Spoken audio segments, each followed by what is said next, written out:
Nothing in the history of our world has ever been adopted as fast as AI or with less security. We're living in the wild, wild west right now. No rules, no guardrails, limited visibility. And that made me think, what's going to break first? What's going to happen next? What is it before Skynet? So I brought in cybersecurity legend Bob Carver, and we talked about it, and his answers are going to amaze you.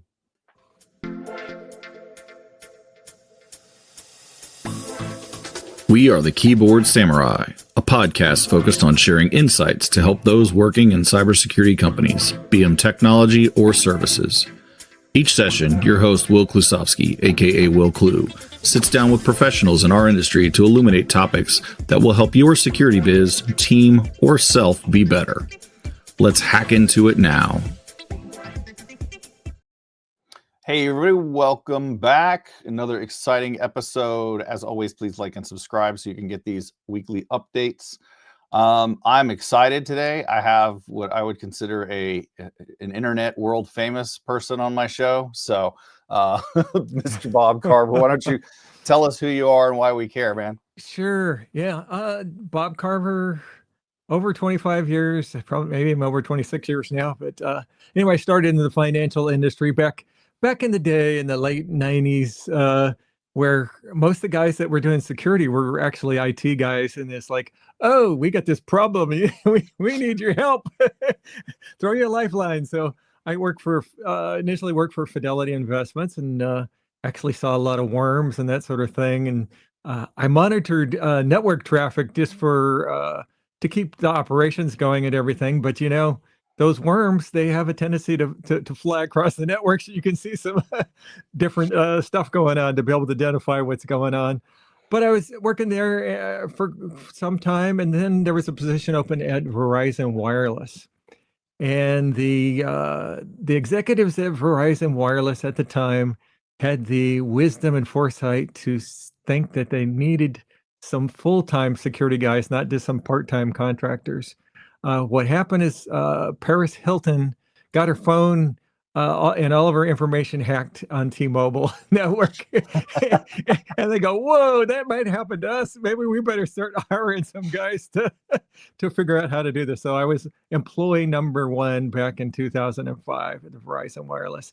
And since then, I've done a lot of different things. Had a fingerprint on quite a few different initiatives there.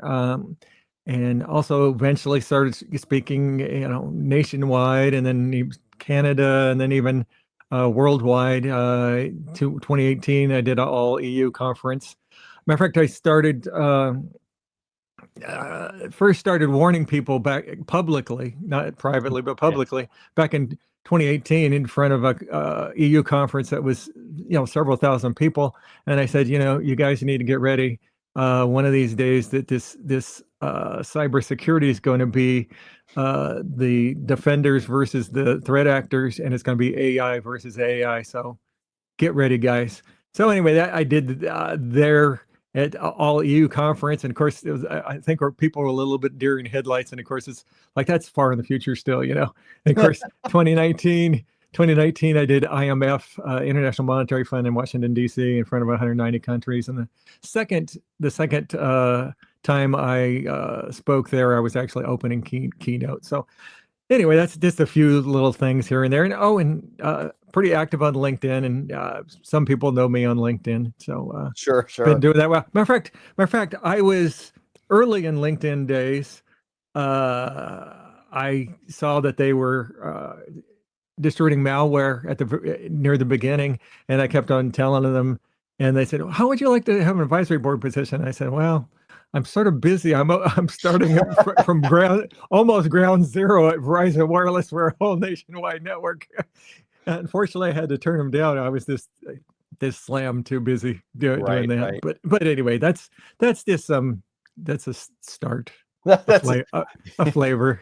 Just a little bit. Well, no, it's funny because that's how I found. I think I don't know if you know this, but if you Yeah. search Google and say who should I follow in cybersecurity, like Bob Carver pops up, right? And you're lucky Yeah. being in on LinkedIn when it was much easier to grow your audience Oh before yeah. anybody else got in there. Oh yeah. Oh yeah. I mean, I had a friend that said, "Hey, this LinkedIn thing, I think it's going to be a thing. I think you better jump in and see." So I did. I started a YouTube thing way later. Probably too late because it's very slowly getting a few people. But anyway, you know how it is. Yeah. Well, but you and Brian Krebs like two that actually post like technical journalistic type of content. And so Right. for those who Right. aren't, I can't imagine anybody listening to this isn't following you, but for those who aren't, you really should go check it Yeah. out. Yeah. I mean, anyway, I had an interesting story. I'm pretty sure there was a guy that was on LinkedIn at one time, and he's since disappeared, but probably part of the FSB. and I think right before he left, he said, "Bob, you've been one of my best sources of threat intel." And then after that, I just thought, okay, I'm sharing a little too much. I'm going to have to dial it back just a little bit. Oh, it's it. It's good for everybody, right? It helps the cause. It's funny. But he was a nice enough guy. He really was. It was a nice. Anyway, that's neither here Well, nor no, there. I worked with somebody who's was like in the inner circles. Like she was in one of our teams at a prior company, like where Yeah. people still mailed things to them like that super secret. And I remember like her LinkedIn profile for the longest time was just it was there, but it was non-existent. You didn't know what she did or anything like that. And so Yeah. the people hunting down the bad people tend to be really smart about their identities. A lot of people that work for the 3-letter agencies don't have big LinkedIn profiles out there. Exactly. So on that note, Bob, what is what are we seeing right now? Like what is something that those of us working in the cybersecurity profession, especially those of us who are like running cybersecurity firms for whatever aspect, technology, services, whatnot, like what is it we're not seeing or we're not paying enough attention to? Yeah. Well, I think some things we are paying attention to is initial infection, but also stolen credentials. And I think some people are starting to figure that out. And I have a friend that has a company called Breachaware over in the UK.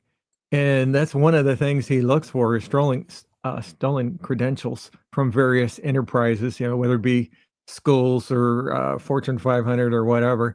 That's definitely something that needs to be looked at more. But one of the things that I think a lot of people aren't looking at is the InfoStealer malware right now. I can tell you for a fact, visiting some of our wonderful AI sites that are in the news all the time, the LLMs, that occasionally somehow get into the mix, some InfoStealer domains. And I know they've shown up on my radar several times.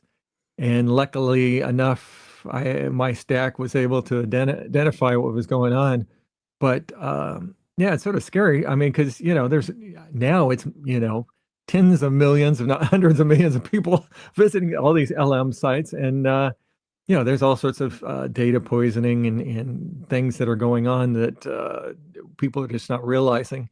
I mean, people are jumping in 2 feet first with these LLMs, and there's so many vulnerabilities there. I mean, I have a friend that does a lot of pen testing and that sort of thing, and I haven't hit him up for a number recently, but I hit him up specifically for a number of vulnerabilities he found at the end of last year. Oh, and he was already like especially the MCTs, the model context protocol, like sort of like the middleware of the LLMs.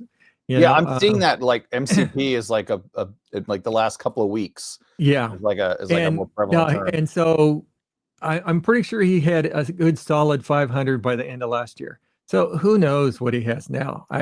I'll have to hit him up again one of these days to see just how many vulnerabilities he has. But I'm sure it's easily over 1,000, if not more, of different vulnerabilities that are, and people I just don't think they're aware or not.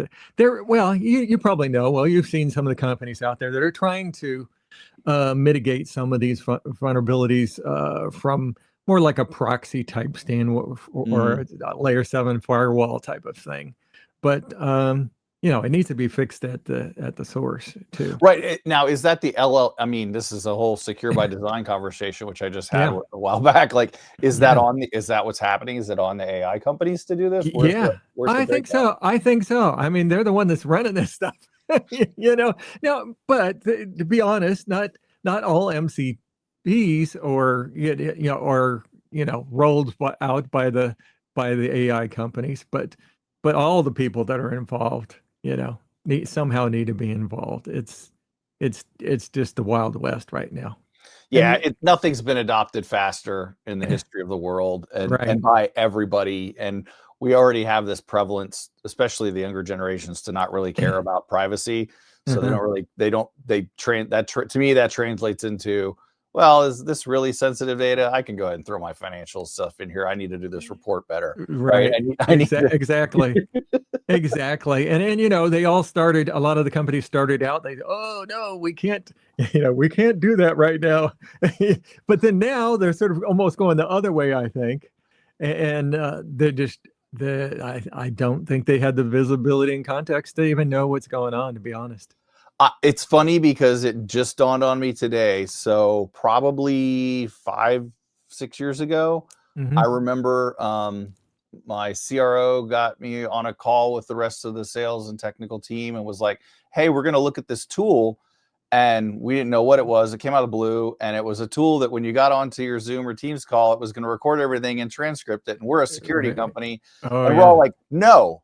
What, Yeah. are you crazy? This is a You're huge right. GDPR problem. This is a huge Yeah. like, this is not a webinar. And No, everybody was like adamantly against it. And now right. every time you get on a Zoom call, there's like 30 recording things, and everybody's just like, Oh, eh. yeah, yeah, and they think that nothing of it. But I mean, just even the recent Signal Gate thing that we had, they were looking at, they had a third party software on there that was trying to record everything, and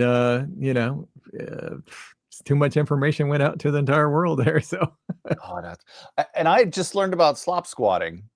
yeah, Which, like, for those who don't know, like, it's new to me, so I'll explain. But like, yeah, the please. whole idea that you're like, hey, write me some code, and they're like, sure, go to this GitHub library, Oh and yeah, then the attackers are like, well, cool, I'm going to go create that library because it doesn't right, exist because it's a hallucination, and now right, it's just right. malware. Oh yeah. Oh yeah. It's craziness and just even the all the vibe coding and stuff going on. There's just so much. Now, I think they'll eventually start doing that more securely, but right now, again, it's the Wild West. All this is the Wild West, and just like in the early days of the internet and everything, just everything was open for the I asking. I kind of think of it. It's kind of like when cloud first came up, and I'm consulting with CISOs, and my approach was always, if everything you're doing now is screwed up, putting in the cloud doesn't fix it, right? Right. And so with Exact. development in AI, it's the same way, because you can code securely, but the developer has to know to Right. prompt it to think about Right. security and cross-site scripting or whatever kind of the CIS. Like, you have to think proactively about that because it's Right. been trained on all the bad code that we didn't Yeah. Oh check for yeah, security never before. fixed.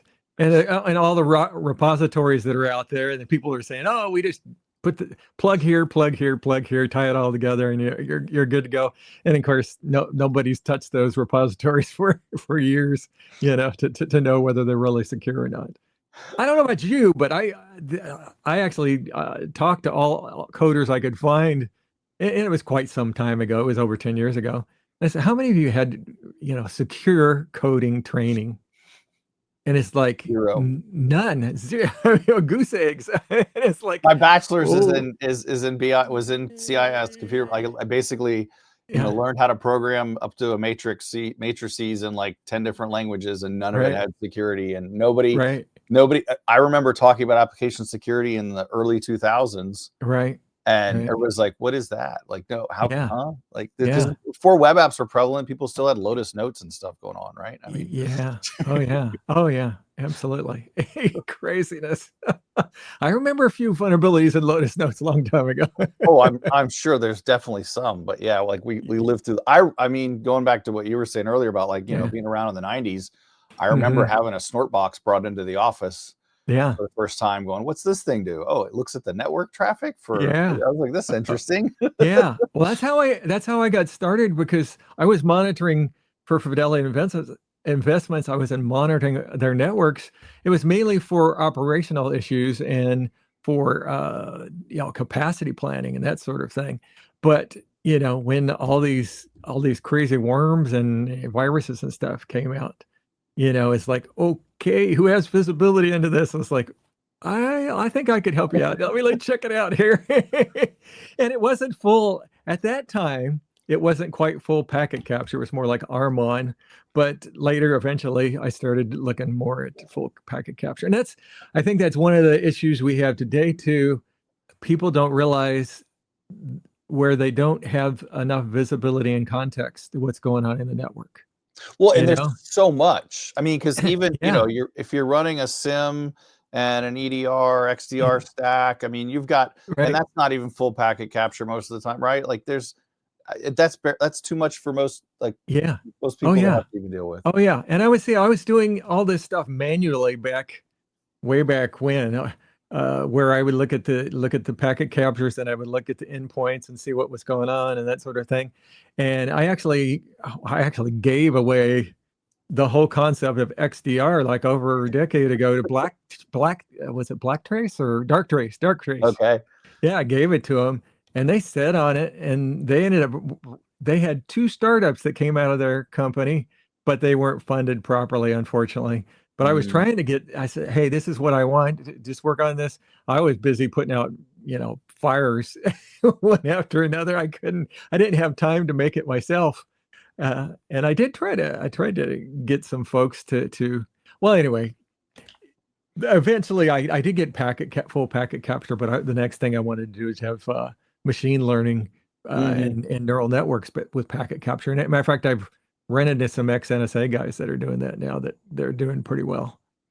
Yeah, I know, like some of the MSSPs I worked for, like we had ML in the early days. Right. But it was very, like, again, you had specific developer skill set working with security people who were able to, Right. and again, specific log types because they all Sure. look different. It's like, okay, Right. well, we can look at these platforms and we can see, heuristics and data and Right. anomaly detection, and Yep. just to try and make that noisy less noisier, right? Yeah. Yeah. I sit in on a meeting. I don't know if I can go into great depth and detail, but it wasn't typical TCP/IP networks, but it was specialized networks where I was working. And that's, I think, probably put in one of the first ML Mm. systems in the company. And it was interesting that one of the vendors, they had the data down well and they had the ML down pretty well, but the threat intelligence, they didn't have anything. And so what I did is I told the people that were running the project, I said, you need to have 2 vendors here, not just one. You need to have Mhm. one for the threat intelligence and one for the machine learning, the actual integration into the network. And that's what they eventually did, and they were pretty successful with it. But that was probably one of the first ML projects that Verizon had. Oh, And wow. of course, they've been doing a lot of that now. Mainly, a lot of it's operational right now, but they may I be doing some stuff. I left them in the last year. I took a buyout. They were looking at the people that they thought were making too much money, and they said, here's a bunch of money, go leave." And it's like, how much money were we talking about? And Well, that's fortunate and, for you. and, Usually, when I was making too much money, it's just like, hey, you can leave now. yeah, exactly. Luckily they said, okay, here's how much money we will pay you. And I said, okay, bye. Yeah, I had an old neighbor, old INS Cisco person say, like, back, would have been like 10, 15 years ago when Cisco Yeah, had the big, like, right, basically, hey, we're going to give you your retirement package a few years early kind of thing. And right, when right. they resized everything up. Yeah, So, but I was one of those guys at Verizon. I found the stuff that nobody else found, basically because you're like the the first threat hunter. the bad guys basically knew what we had in our network, and they said, we've already tested against all these. And as a matter of fact, I was recruited by some certain nation states that Oh they yeah, said, I'll bet. and they said, oh, why don't you come for work for us for a while? It was through a proxy, but it was I knew who they were. It was funny. I just saw a presentation by Huntress where they found an attacker specifically because you can get there. They let you download the DDR for you to try it, and they were testing against it. And they were eventually, when they figured out what it was, they had to pull the licensing away from it. But it's a hell of a story. Oh yeah, but and the crazy thing is that some of these guys, I think they knew I was the one that found their stuff. So it's like, and they said, we wanted to talk to you to see how the hell you found this, because we know maybe a better bad person. Yeah, we know what's in your network, and how come we got by all that shit. But anyway, that's great. Yeah. So anyway, fun and games. Well, dude, I could talk to you forever, but I think we're at time. So if those want to find you on the interwebs, where's the best place for them to look? Probably LinkedIn. LinkedIn. If you just do your Google, DuckDuckGo, whatever, Bing, Bob Carver, cybersecurity, LinkedIn is going to come up. That's outstanding, Bob. I appreciate your time, man. This has been outstanding. Thanks so much. Enjoyed it. Well, take care of yourself. Have a great one. You too. See ya. Thanks for enjoying Keyboard Samurai Podcasts. If you'd like to engage, find Will on LinkedIn at /WillClue or visit at willclue.me. That's WILKLU.me for more info. Disconnecting now. Synac you later.